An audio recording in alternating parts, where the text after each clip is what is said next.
Friends, welcome back to my channel. இன்றைக்கி நம்ம இந்த ஹேர் ஆயிலை எப்படி பயன்படுத்துறது, எந்த முறையில் பயன்படுத்தலாம், எந்த முறையில் நம்ம மசாஜ் பண்ணால் நம்ம முடி கொட்டாமல் நல்லா அடர்த்தியாக கருங்கருன்னு வளரும் அப்படிங்கிறதான் பார்க்க போகிறோம்.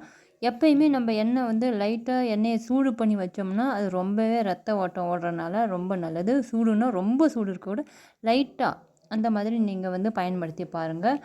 எண்ணெய் எப்பயுமே கொஞ்சம் நல்லா விரலில் தொட்டு தொட்டு மேலேருந்து தலையில் முடி வரைக்கும் நல்லா எண்ணெய் வைங்க. அந்த மாதிரி வச்சா எப்போவுமே அடர்த்தியாக மேலேருந்து கீழே வரைக்கும் ஒரே மாதிரி நல்லா முடி வளரும்.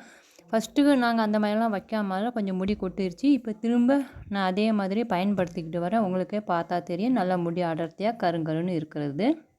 நல்ல எண்ணெய் மசாஜ் பண்ணிவிட்டு ஒரு 5 நிமிஷம் 10 நிமிஷம் அப்படியே நல்லா விரலில் அழுத்தி தேய்க்காமல் நல்லா மெதுவாக தேய்ங்க. அப்புறம் நல்லா ஒரு அரை மணி நேரம் கழித்து இல்லாட்டி 1 மணி நேரம் கழித்து நீங்கள் தலைக்கு குளிங்க.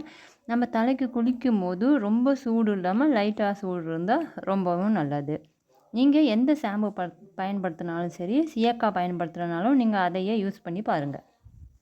நாங்கள் எந்த மாதிரி எண்ணெயை யூஸ் பண்ணுறோன்னா, தேங்காய் எண்ணெய் கொஞ்சம் எடுத்து அதில் கருவேப்பிலை, சின்ன வெங்காயம், கருஞ்சீரகம், அப்புறம் நெல்லிக்காய் இது எல்லாமே மெல்ல சூடு பண்ணி அதில் கொஞ்சம் முருங்கைக்கீரை இலையும் நான் போட்டுக்குவேன். நான் இந்த மாதிரி தான் பயன்படுத்திக்கிட்டு வரேன்.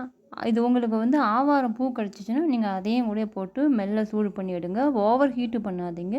சிம்மில் வச்சு இல்லாட்டி அடுப்பில் பயன்படுத்துகிற மாதிரி இருந்தால் அடுப்பில் அனல்லே வச்சு சூடு பண்ணி எடுங்க.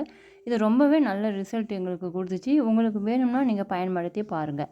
உங்களுக்கு இந்த டிப்ஸ்லாம் ரொம்ப பிடிச்சிருந்துன்னா அப்போ எங்கள் சேனலை லைக் பண்ணுங்கள், ஷேர் பண்ணுங்கள். இன்னும் நிறைய டிப்ஸ்லாம் நிறைய வீடியோ போடுவேன். உங்களுக்கு பிடிச்சிருந்தா அப்படி எங்கள் சேனலை சப்ஸ்கிரையும் பண்ணிடுங்க. இதெல்லாம் ட்ரை பண்ணி பார்த்தாச்சு, ஆனால் முடி கொட்டிக்கிட்டே இருக்குது அப்படின்னு நீங்கள் நினச்சிங்கன்னா கண்டிப்பாக உங்கள் ஃபுட்டை நீங்கள் கொஞ்சம் ஹெல்த்தியாக சாப்பிடுங்க. அது நம்ம எந்த மாதிரி கம்மியாக செலவு இல்லாமல் எப்படி நம்ம ஃபுட்டு எடுத்துக்கலாம் நான் அடுத்த வீடியோ போடுறேன். பிடிச்சிருந்தா ஷேர் பண்ணுங்கள்.